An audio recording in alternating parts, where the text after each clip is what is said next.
Wahid, ini menurut Anda bagaimana evaluasi efektivitas dari kebijakan DHE sumber daya alam RI dan juga instrumen term deposit falas DHE yang telah dikeluarkan oleh Indonesia dalam menarik devisa hasil ekspor itu sendiri?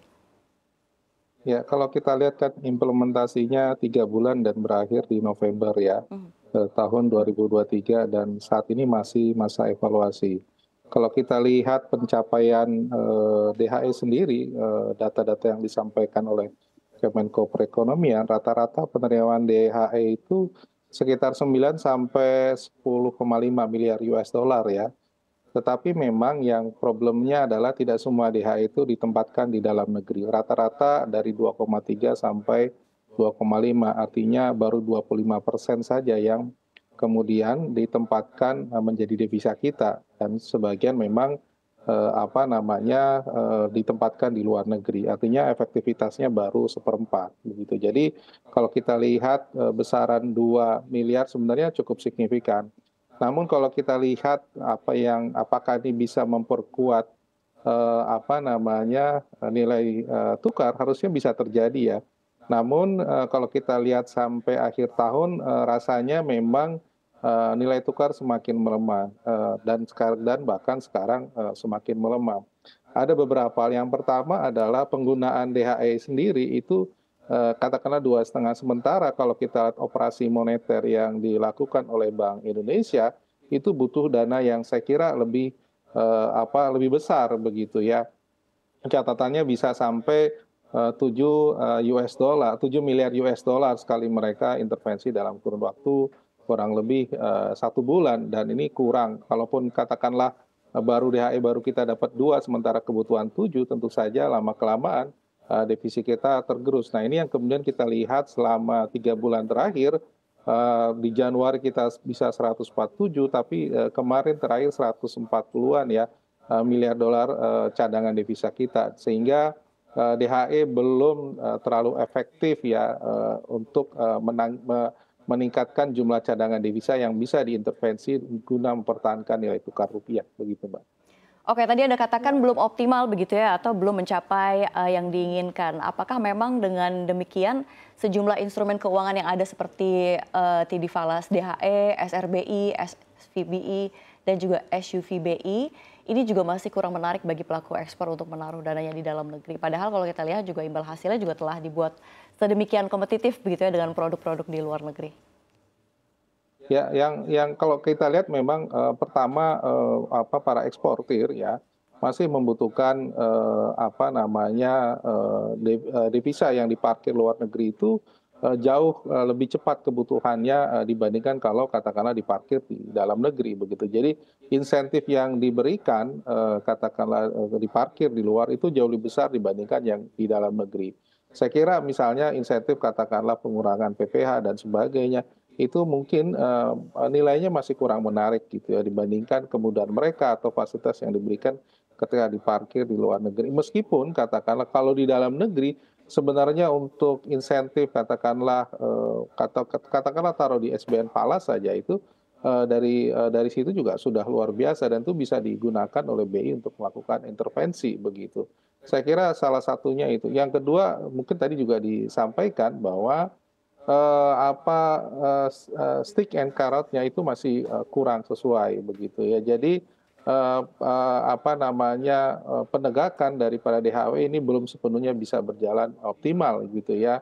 Karena mungkin dari pengalaman hanya 2 sektor saja, perkebunan dan pertambangan, itu masih kecil. Kita sebenarnya punya potensi, katakanlah kalau misalnya seluruh, surplus neraca perdagangan 4 sampai 5 miliar dolar per bulan itu digunakan, itu akan jauh lebih kuat dan tidak mengandalkan hanya sumber daya alam saja begitu. Karena kalau sumber daya alam ini, memang sangat seasonal tergantung perkembangan harga komoditas dan itu sangat terbatas.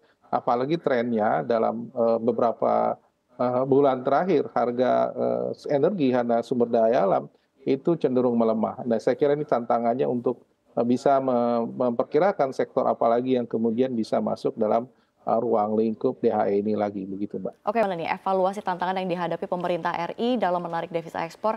Mengingat kalau kita lihat begitu ya, pihak Menko Perekonomian juga pernah menyebutkan nih bahwa kepatuhan eksportir menaruh DHE di dalam negeri juga sudah 95%. Ya, kalau kita lihat memang kalau compliance-nya sudah makin baik ya, awal-awal 80-an dan terakhir bahkan mungkin bisa 99%. Artinya kalau kita lihat catatan BI ada sekitar 141 perusahaan yang menjadi sasaran daripada kebijakan ini begitu ya. Artinya sudah cukup baik dari sisi itu. Tetapi saya kira yang harus diperbesar adalah memperluas sasaran. Ya, saya kira memang perlu diperluas. Saya kira masih banyak perusahaan-perusahaan lain yang kemudian bisa kita undang untuk bisa membantu pemerintah dalam DHI ini di luar yang sudah ditetapkan. Yang kedua meningkatkan jumlah yang disimpan. Kalau tadi katakanlah rate-nya hanya sekitar positif rate-nya 25% dari total DHI, maka itu harus ditingkatkan menjadi 30.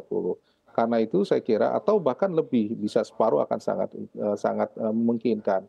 Karena itu mungkin yang harus dibicarakan berapa kemungkinan apapun kemungkinan yang bisa dijadikan insentif, apakah relaksasi PPh, tingkat bunga kompetitif falas yang memungkinkan bagi sektor tertentu yang kemudian memungkinkan agar benar-benar devisa hasil ekspor ini disimpan di dalam negeri di perbankan umum yang kemudian mengenerate devisa kita sehingga bisa dipergunakan untuk intervensi pasar dan pada akhirnya rupiah bisa menguat begitu.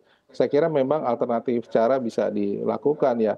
Apalagi kalau kita lihat kalau kita menggantungkan pada sektor-sektor pertambangan dan perkebunan yang saat ini harga komoditasnya lagi turun, maka tentu saja potensinya kecil. Karena itu kita bisa melihat sektor-sektor lain yang kemungkinan katakanlah bisa disimpan di dalam negeri lebih besar begitu, namun volatilitas lalu lintasnya lebih sedikit. Nah ini yang saya kira perlu dibicarakan kembali dengan pelaku sektor bisnis begitu, Mbak. Kalau tadi ada bicara soal relaksasi begitu yang perlu ditambah kepada eksportir begitu, tapi perlu nggak sih Pak Tauhid ada sanksi yang lebih tegas bagi eksportir yang tidak patuh begitu?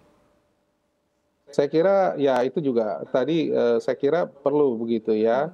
Tetapi memang harus dibicarakan lebih awal yang secara administratif dan ketentuan peraturan perundangannya cukup kuat. Apakah misalnya katakanlah kaitannya dengan bukan hanya penundaan tetapi juga katakanlah penghentian sementara begitu sampai memang ketentuan ini bisa berlaku efektif begitu. Yang kedua saya kira juga perlu dibicarakan ya sanksi mengenai fasilitas yang kemudian diperoleh. Apakah mereka mendapatkan fasilitas dari bank dan sebagainya yang melalui bank pemerintah, ini juga harus dibicarakan karena mereka mendapatkan fasilitasi keuangan melalui bank pemerintah itu kemungkinan pasti ada dan ini yang saya kira bisa dilakukan dinegosiasikan dengan pelaku eksportir.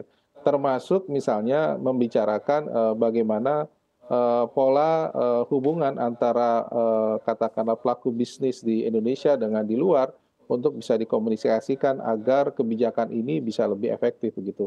Tentu sanksi ini akan jalan kalau kita juga menyediakan insentif yang seimbang apabila mereka menjalankan seluruh ketentuan yang diberikan oleh pemerintah begitu, Mbak.